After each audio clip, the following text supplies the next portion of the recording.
पिछले एपिसोड में हमने देखा था कि प्रिंस युआन और क्यूयू के बीच में एक चैलेंज लग गया होता है कि कौन स्पिरिचुअल वाटर के अंदर जाकर ज्यादा देर तक की कल्टीवेशन करते हुए अपनी कल्टीवेशन पावर बढ़ा पाता है। प्रिंस युआन अगर यहाँ पर जीता तो अकेडमी ए को उनके पूरे के पूरे 3 घंटे मिलने वाले थे, लेकिन अगर यहाँ पर प्रिंस युआन हार जाता है तो 1 घंटा उनमें से माइनस कर दिया जाएगा। पर जैसा कि हम सबको पता था कि इसमें प्रिंस युआन की जीत होने वाली है, तो वैसे ही हो जाता है। प्रिंस युआन यहाँ पर इस चैलेंज को जीत चुका था, जिस वजह से अकेडमी बी का भी आधा घंटा उन्हें मिल जाता है। इससे तो अकेडमी ए के सारे डिसाइपल एकदम ज्यादा खुश हो जाते हैं कि यहाँ पर प्रिंस युआन तो जीत गया। जिसके बाद यहाँ से ये एपिसोड शुरू होता है। तो इस एपिसोड की शुरुआत में हम क्यूयू को देखते हैं, जो बहुत ही ज्यादा गुस्सा कर रहा था। वो अपने कमरे की सारी चीजें तोड़ फोड़ कर रहा होता है कि आखिर मैं यहाँ पर उस युआन के साथ कैसे हार गया, आखिर ऐसा पॉसिबल कैसे है। तब वहाँ पर वो लड़की आती है जो क्यूयू को समझाते हुए कह रही होती है, अरे आप इतना गुस्सा क्यों कर रहे हैं, आपको शांत हो जाना चाहिए, हार जीत तो लगी रहती है ना। इस बार प्रिंस युआन ने आपको हरा दिया, अगली बार आप उसे हरा देना, इसमें कौन सी बड़ी बात है। और वैसे भी उस फाइट के दौरान हमने तो देख ही लिया कि उसके पास उतनी ज्यादा खास पावर तो नहीं है। उसके पास जो थोड़ी बहुत पावर है वो उसी का इस्तेमाल वहाँ पर कर पाता है। अगर हम भी यहाँ पर एकदम रियल वाली फाइट करें तो हमें नहीं लगता युआन हमारा मुकाबला कर पाएगा। इसलिए अभी से आपको टेंशन लेके अपना दिमाग खराब करने की कोई जरूरत नहीं है। आप थोड़ा शांति से फैसला करें, आपको सब समझ में आने लगेगा। लेकिन क्यों कह रहा होता है, तुम्हें पता है हार जाने से कैसा महसूस होता है। सारे लोग, तुमने देखा था कि सभी मेरा मजाक उड़ा रहे थे कि मैंने इस फाइट के दौरान चीटिंग करने की कोशिश की। वो आवाज मेरे कानों में अभी तक के गूंज रही है। इतने सालों से जो मैंने अपनी रेपुटेशन बना के रखी थी वो बस उस युआन की वजह से पूरी तरह से पानी में मिल चुकी है। और तुम कहती हो कि मैं यहाँ पर शांत हो जाऊं, ऐसा कभी नहीं होने वाला। मैं उस युआन को जिंदा नहीं छोड़ूंगा। पर तब भी वो लड़की वहाँ पर उसे समझाने की कोशिश कर रही थी कि शांत हो जाओ, गुस्सा करके कोई फायदा नहीं होने वाला है, हमारा टाइम जल्दी आने वाला है, हम उस युआन को सबक सिखा कर ही रहेंगे। तब जाकर क्यूयू जो होता है वहाँ पर थोड़ा बहुत शांत हो जाता है कि बस मुझे एक मौका मिल जाए, मैं इस युआन को जिंदा नहीं छोड़ूंगा। दूसरी तरफ हम अकेडमी ए के सारे डिसाइपल को देखते हैं, जहाँ पर युआन के जीतने की वजह से बाकी सारे डिसाइपल के अंदर हिम्मत जाग चुकी थी और वो भी अपनी और ज्यादा मेहनत का इस्तेमाल करते हुए ज्यादा टाइम तक के पानी के अंदर कल्टीवेशन कर रहे होते हैं। साथ ही उन्हें थोड़ा सा एक्स्ट्रा टाइम भी मिल चुका था जो उन्हें अकेडमी बी की तरफ से मिला था उस चैलेंज को हारने की वजह से। इस वजह से वहाँ के सारे डिसाइपल अच्छी तरह से अपनी कल्टीवेशन कर पा रहे होते हैं और उनकी कल्टीवेशन भी बहुत फास्ट ग्रो करते जा रही थी। वो सभी जल्दी जल्दी अपना ब्रेक थ्रू कर रहे होते हैं। तभी उस स्पेशल वाटर के अंदर काफी ज्यादा हलचल होने लग गई थी, क्योंकि उसके अंदर से यूवी बाहर निकल कर आ रही होती है। उसने भी बाहर निकल के आने के बाद अपने एक और मेरिडियन को अनलॉक कर लिया था और अब वो यहाँ पर एक साथ 4 मेरिडियन की पावर का इस्तेमाल कर सकती है। इस चीज से तो वो बहुत ही ज्यादा खुश होती है कि चलो आखिरकार मैंने यहाँ पर अपने एक और मेरिडियन को ब्रेक थ्रू कर लिया। वो सारी चीजें यहाँ पर इस स्पिरिचुअल वाटर की वजह से ही संभव हो पाई है। पर जब सभी वहाँ पर ध्यान से यूवी को देखते हैं तो उन्हें पता चलता है कि यूवी ने यहाँ पर अपने 4 नहीं बल्कि 5 मेरिडियन को अनलॉक कर लिया है। जो जानकर तो अकेडमी ए के जो लॉर्ड होते हैं वो एकदम ज्यादा हैरान और खुश हो चुके थे। वो कह रहे होते हैं, यहाँ पर तो बिल्कुल तुमने कमाल ही कर दिया, तुम पहली डिसाइपल बन चुकी हो हमारी अकेडमी ए से जिसने अपने 5 मेरिडियन को अनलॉक किया है। हमारे पास पहले के सिर्फ 2 ही ऐसे डिसाइपल बचे हुए थे जिन्होंने इतनी जल्दी अपने 5 मेरिडियन को अनलॉक किया, तुम भी उनमें शामिल हो चुकी हो। तो वहीं हम प्रिंस युआन को देखते हैं जो खुद में कह रहा होता है, यूवी ने तो अपने 5 मेरिडियन को अनलॉक कर लिया, इसलिए मैं ज्यादा देर तक के पीछे नहीं रह सकता, मुझे भी यहाँ पर जल्दी जल्दी अपने मेरिडियन को अनलॉक करना पड़ेगा। इसलिए वो फिर से स्पिरिचुअल वाटर का जो ऑरा होता है उसे एब्जॉर्ब करना स्टार्ट कर देता है। उसे वहाँ पर कल्टीवेशन करते हुए बहुत टाइम निकल चुका था, इसलिए सारे लोग परेशान होते हैं कि अभी तक के प्रिंस युआन बाहर क्यों नहीं आया। उसने चैलेंज के दौरान भी काफी टाइम तक के कल्टीवेशन की थी और ये दोबारा से वापस चला गया है, कहीं उसकी बॉडी को कुछ नुकसान ना हो जाए। लेकिन सभी को उम्मीद होती है कि यहाँ पर प्रिंस युआन को कोई नुकसान नहीं होने वाला और जब तक वो बाहर आएंगे वो कम से कम अपने 4 मेरिडियन को तो अनलॉक करके आएंगे ही। तब अकेडमी ए का जो लॉर्ड होता है वो सभी डिसाइपल से कह रहा था, ठीक है अब हमें यहाँ से चलना चाहिए, हमारा टाइम पूरा होने वाला है। प्रिंस युआन की तो हमें कोई टेंशन नहीं है, वो खुद ब खुद ही यहाँ पर आ जाएगा। इसलिए वो सारे के सारे डिसाइपल वहाँ से जाने लगते हैं। बाकी डिसाइपल वहाँ पर युआन को आवाज लगाते हुए ये बता देते हैं कि देखो हमारा टाइम खत्म हो चुका है, इससे जल्दी बाहर आ जाना, हम सब यहाँ से जा रहे हैं। लेकिन जैसे सभी वहाँ से जा रहे होते हैं वहाँ से प्रिंस युआन का ऑरा बाहर निकल के आने लगता है। इसका मतलब साफ था कि युआन अभी वहाँ पर से बाहर आ रहा है। इस वजह से सारे के सारे लोग वहाँ पर रुक जाते हैं ताकि देख सके कि आखिर युआन कौन से मेरिडियन को अनलॉक करके बाहर आ रहा है। जिसके बाद अब देखते ही देखते वहाँ पर युआन बाहर निकल कर आ चुका था और जैसा सारे लोगों ने सोचा होता है वही चीज वहाँ पर हो जाती है, क्योंकि युआन ने अपने 4 मेरिडियन को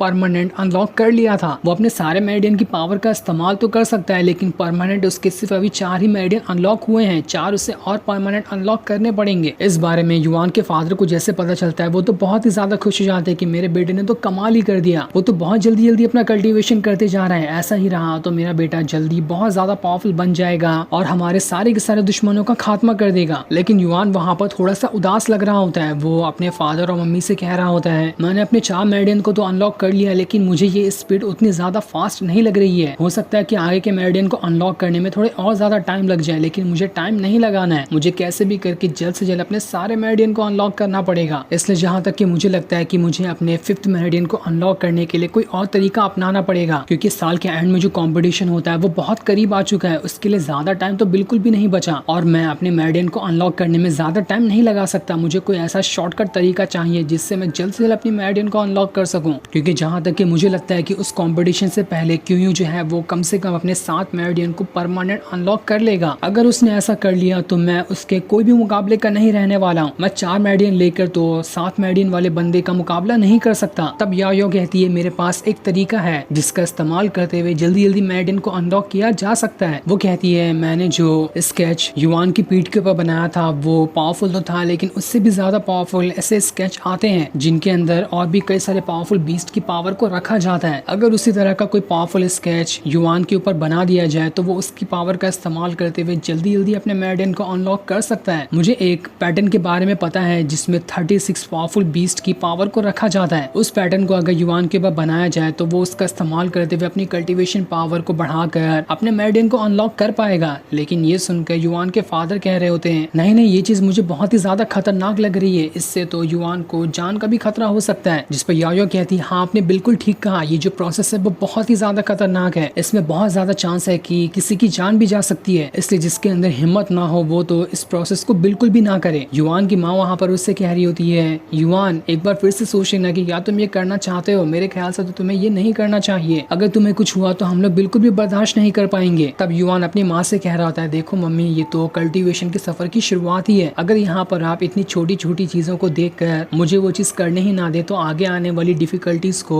मैं किस तरह से संभाल पाऊंगा। मुझे यहीं से शुरुआत करनी होगी ना, कि मैं भारी भारी खतरों को भी झेल सकूं, तभी तो आने वाले बड़े बड़े खतरों को मैं संभाल पाऊंगा, वरना तो मेरी अभी से यहाँ पर हिम्मत टूट जाएगी। जिस पर युआन के फादर कह रहे थे, शाबाश मेरे बेटे, मुझे तुमसे यही उम्मीद थी कि तुम इस चीज को करने के लिए पूरी तरह से तैयार हो जाओगे। तो ठीक है, मैं तुम्हारे लिए अभी 36 बीस्ट के ब्लड एसेंस का इंतजाम कर देता हूँ, उसकी मदद से याओ तुम्हारे ऊपर स्केच बना देगी। लेकिन युआन कह रहा होता है, फादर आपको परेशान होने की जरूरत नहीं है, मैं उतने पावरफुल बीस्ट को खुद ही से हंट करना चाहता हूँ ताकि मैं खुद के हाथों से ही उनका ब्लड एसेंस निकाल कर स्केच बनवा सकूं। आपको किसी भी चीज के लिए परेशान होने की बिल्कुल जरूरत नहीं है। लेकिन याओ कहती है, तुम्हारे फादर बिल्कुल ठीक कह रहे हैं, तुम्हारे पास मेरिडियन ओपन करने के बाद भी कॉम्बैट स्किल उतनी ज्यादा नहीं है, उसके लिए तुम्हें कुछ लोग तो पड़ेंगे ही जरूरत में जो तुम्हारे लिए उन बीस्ट को मार सके। इसलिए भला इसी में होगी कि कुछ लोगों को अपने साथ ले जाओ। इसलिए युआन के फादर कुछ पावरफुल जनरल को जंगल की तरफ ही भेज देते हैं जो हरदम वहाँ पर युआन को प्रोटेक्ट करते रहेंगे हर खतरों से। तब युआन जैसे ही आगे बढ़ रहा होता है उसके पीछे से एक बीस्ट आकर उसके ऊपर हमला कर देता है, लेकिन सही टाइम पे युआन ने उसे पंच मारकर दूर फेंक दिया था। लेकिन इस पंच से तो उस बीस्ट को वहाँ पर कोई असर ही नहीं होता। वो दोबारा खड़ा होने के बाद युआन की तरफ ही बढ़ रहा होता है, पर वो उसके पास आते साथ ही उसके ऊपर अटैक करने से पहले अपनी जान बचाकर वहाँ से भाग निकलता है, क्योंकि उस बीस्ट ने वहाँ पर याओ याओ और टुनटुन को देख लिया था। उसे देखकर वो एकदम घबरा गया था, इसी वजह से वो अपनी जान बचाकर वहाँ से भाग निकला। अब काफी दूर आने के बाद वो सभी काफी ज्यादा थक चुके थे, इसलिए वो सभी वहाँ पर कैंप लगाने का डिसाइड करते हैं। युआन याओ याओ से कह रहा होता है, मेरे पास तो आराम करने का टाइम नहीं है, इसलिए मैं आगे जा रहा हूँ और ज्यादा शिकार करने के लिए। मैं यहाँ पर आपके लिए कुछ जर्नल को छोड़ देता हूँ जो आपको प्रोटेक्ट करेंगे। लेकिन याओ याओ कहती है, जब तक मेरे पास मेरा टुनटुन है मुझे किसी चीज से भी डरने की जरूरत नहीं है, वो मुझे अच्छे से प्रोटेक्ट कर सकता है। तुम जाओ, तुम्हें जहाँ जाना है। दूसरी तरफ हम क्यूयू के घर का सीन देखते हैं जहाँ पर से कुछ चोरों ने कोई चीज चुरा ली थी। वो सारे चोरों के पीछे कई सारे सिपाही पड़ गए होते हैं, लेकिन तब तक वो चोर वहाँ से भाग निकले थे। इधर हम क्यूयू को देखते हैं जिसके पास एक लेटर आया था। उसके हिसाब से उसे पता चलता है कि युआन अभी माउंटेन के पास गया है ताकि वहाँ जाकर वो कई सारे पावरफुल बीस्ट का शिकार कर सके। ये सुनकर तो वो एकदम ज्यादा खुश हो जाता है कि यही मौका है मेरे पास, मैं युआन की वहाँ पर जान ले लूंगा, देखता हूँ कि वो वहाँ से जिंदा बचकर कैसे वापस आता है। तब वहाँ पर एक जर्नल आता है जो क्यूयू से कह रहा होता है, यंग मास्टर, हमने चोरों को पकड़ने की काफी कोशिश की, लेकिन तब भी वो चोर हमारे हाथ से जा निकले हैं। देखते ही देखते सारे लोगों को पता चल जाएगा कि हमारे मेंशन के अंदर से एक हेवनली ट्रेजर को चोरी कर लिया गया। वो सारे चोर माउंटेन की तरफ ही गए हैं। ये सुनकर क्यूयू कह रहा होता है, चलो ठीक है, बढ़िया, अच्छी बात है, हम यहाँ से पूरी आर्मी को लेकर उसी माउंटेन के पास जाते हैं ताकि चोरों का खेल खत्म कर सके। और ये वही माउंटेन था जहाँ पर अभी युआन गया है। ऐसा लग रहा था कि यहाँ पर इसमें भी क्यूयू की कोई चाल है।